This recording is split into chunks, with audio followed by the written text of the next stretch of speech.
Dear students, welcome to electronics class. Today we have reached the last topic of transistor amplifiers, that is direct coupled amplifier. That in multi-stage amplifiers we have already studied RC coupled, two-stage RC coupled amplifier. So today we are going to study direct coupled amplifier. As the name suggests, directly coupled. The interstage coupling will be here directly connected, that we'll study now. There are so many applications where very low frequency, extremely low frequency signal to be amplified or DC signals to be amplified. So for that we will use direct coupled amplifiers, where we are not going to use any capacitors or transformers over here. So because capacitors and transformers are frequency sensitive components, so they will not be used. So we can amplify low frequency as well as DC signals. This is a circuit diagram of the direct coupled amplifier, where we have used two identical NPN transistors and they are directly coupled. The output of first stage, that means input signal is applied to the base of the first stage directly. There is no capacitor or coupling capacitor or transformer is used here, and the output of first stage is directly connected to the input of the second stage. That means the output at the collector is directly connected. Collector of the first transistor is connected to the directly connected to the second stage transistor, base of the second stage transistor, and the final output is connected directly from the collector of the second stage to the load. Okay, so here R1, R2, RC and RE are used to bias the transistor. R1, R2 provides voltage divider biasing. R1, R2 provides voltage divider biasing.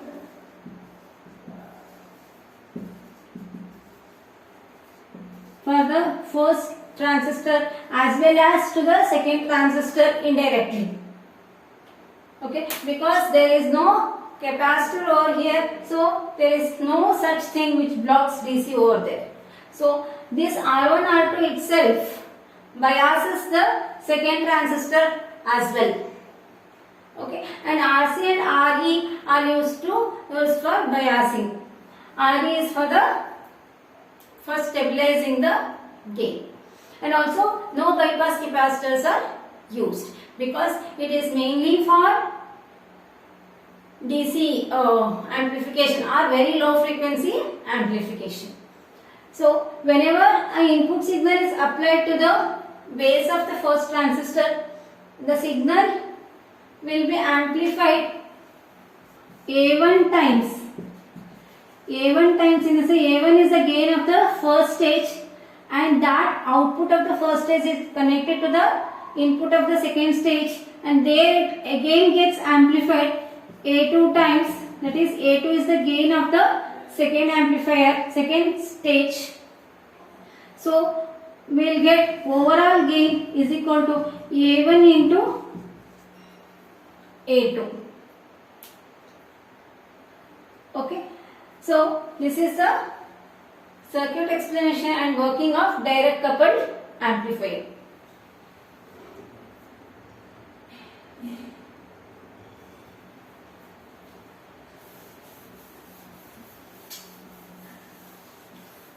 Now the frequency response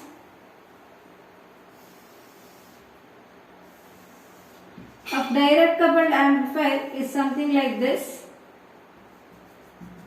Here is the AV in y-axis, and it is AVM, and it is AVM by root 2, that is minus 3 dB frequency, that is here.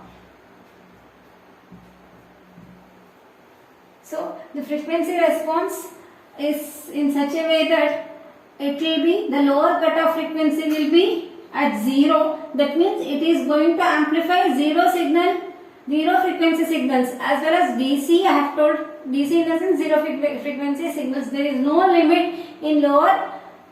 There is no lower limit because it is going to amplify lower frequency signals as well as DC signals. And in higher there is a limit because of, I have told you, because of stray capacitances included associated with the transistors, there will be higher frequency limit will be there.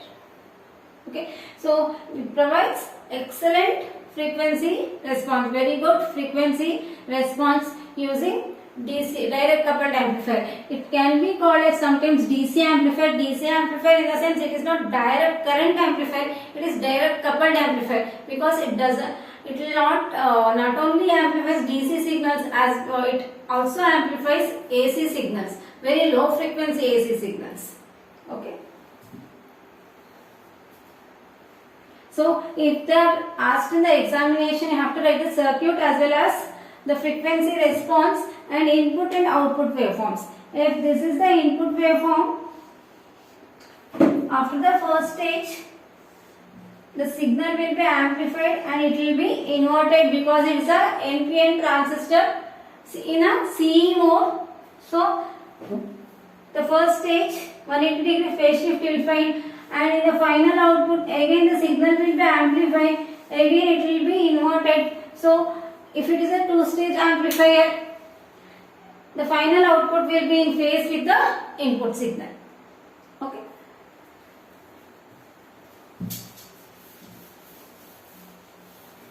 Next, advantages.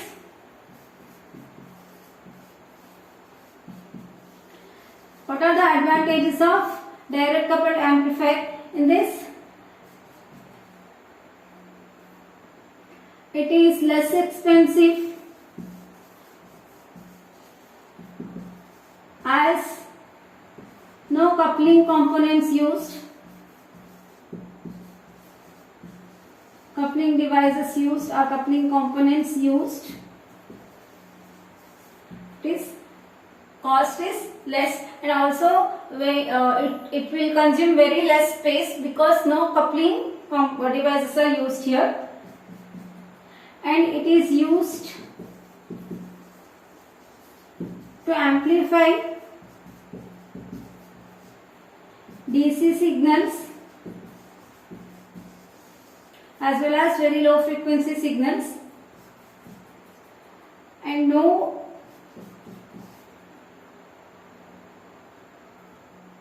minimum number of resistors used. Minimum number of resistors used.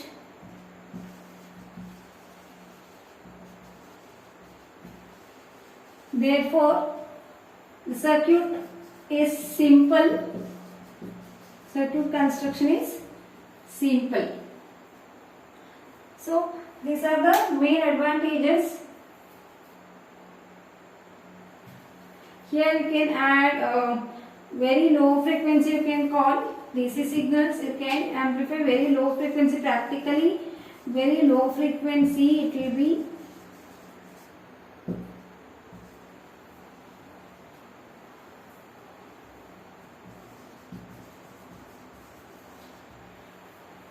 Okay.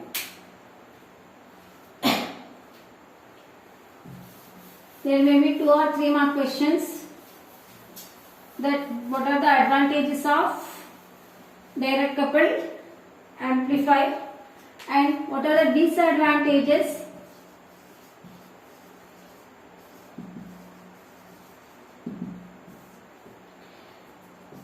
The first disadvantage is this cannot be used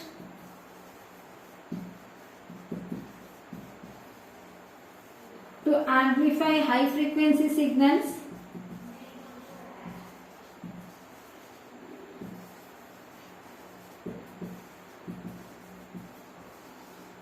It's one of the disadvantage. And temperatures, it is not stable with the temperature changes, that is has temperature instability or stabilization against temperature. For temperature stability, it has poor temperature stability.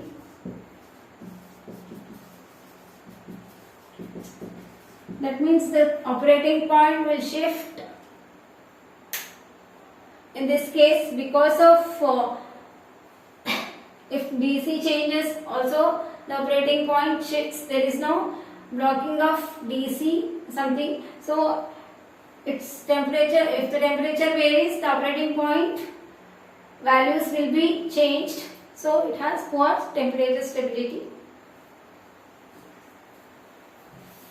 Next, applications wherein all it is used. Applications in differential amplifiers.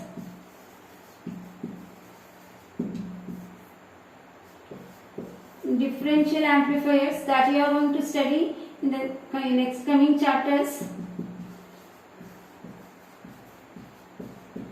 And in TV, computer circuitry.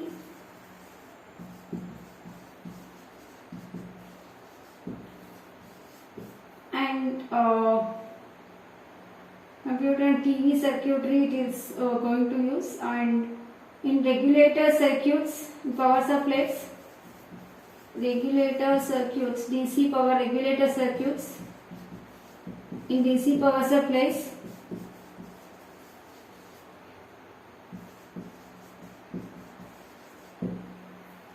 and so on. That's all about direct coupled amplifier. And this completes the theory part of the transistor amplifiers. We have also completed the problems part, which was related with the CE amplifiers. We have left out with some 2 problems that I will complete now.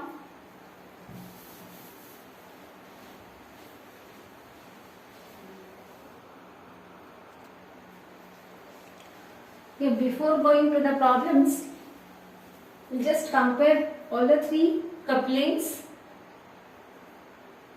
So in RC coupling, the frequency response is excellent, and in transformer coupling it is poor, and in direct coupling it is best. Cost of RC coupling is less,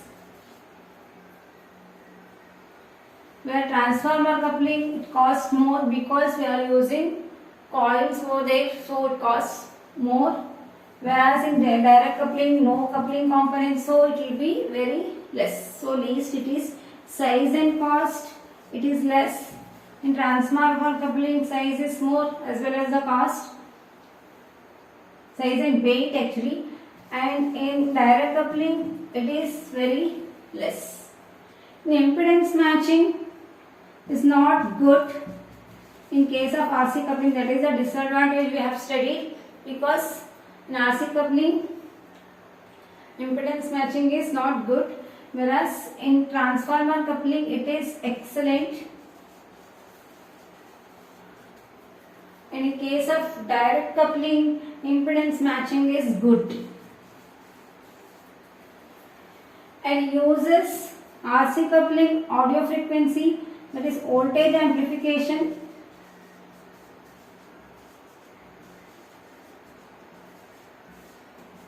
Transformer coupling it is used in power amplifiers,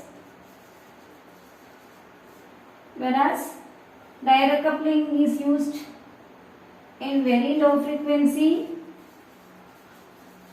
amplification or extremely low frequency amplification. Okay, this is a comparison of 3 coupling methods we are going to use in multi-stage amplifiers. Okay.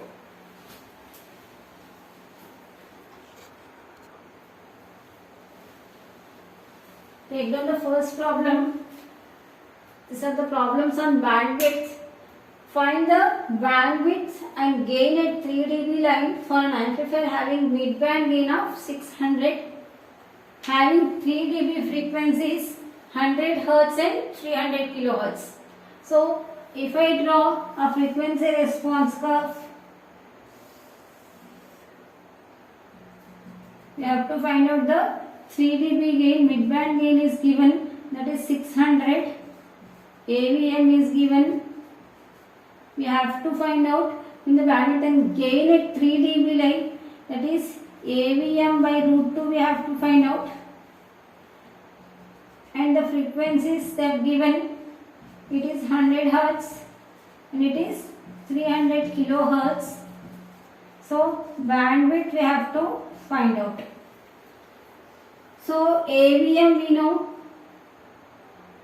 AVM by root 2 is the 3 dB line gain.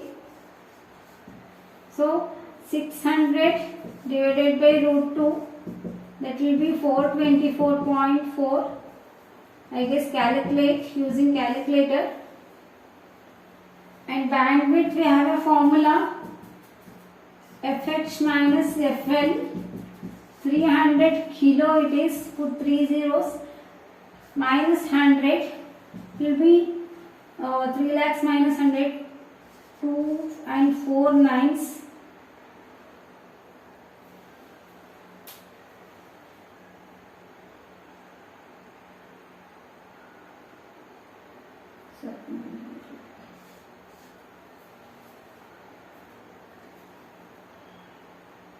So it will be 299.9 kilohertz is a bandwidth. See here, lower cutoff frequency is very less compared to 300 kilohertz is a higher cutoff frequency, and lower cutoff frequency is very less, 100 hertz. See, 300 hertz is not much compared to 299.9 kilohertz, I guess. Okay, so that doesn't matter, lower cutoff frequencies. There will not be much effect using coupling capacitors actually.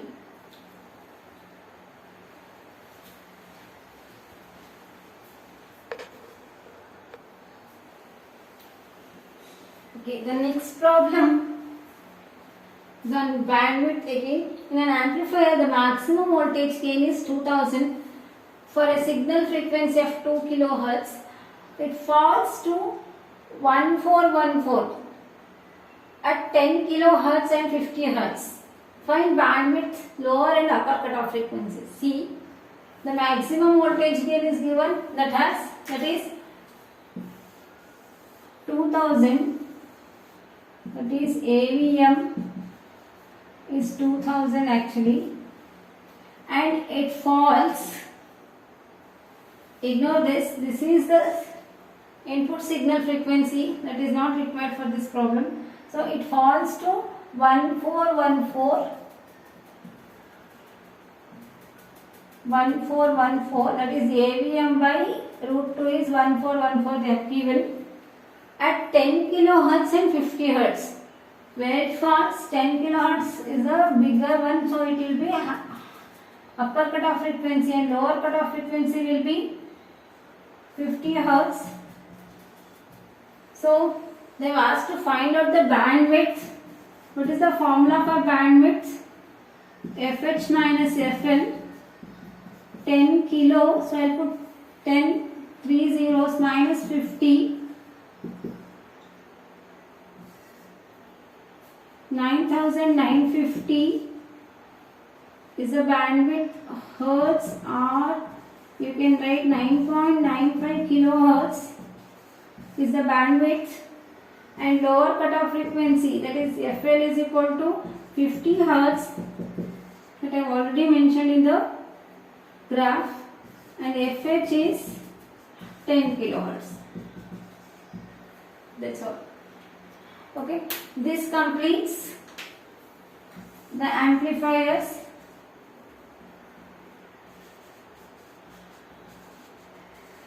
Transistor amplifiers, a very big chapter and very important too from the point of examination. There will be compulsory 5 marks theory question and 5 marks problem. That means in part D it will be having 10 marks question, 5 marks problem and 5 marks theory question, and also one mark question or 2 mark question varies according to the blueprint, and either 1 and 2 marks questions or 1 and 3 mark question series. So any doubts up to this you can ask me in transistor amplifiers. I have already sent you the question bank of all the 3 chapters what we have completed: FET, transistor biasing and transistor amplifiers. So any doubts please clarify now itself, because in the upcoming chapters will be on the basis of this amplifiers only. So be thorough with the amplifiers. Thank you.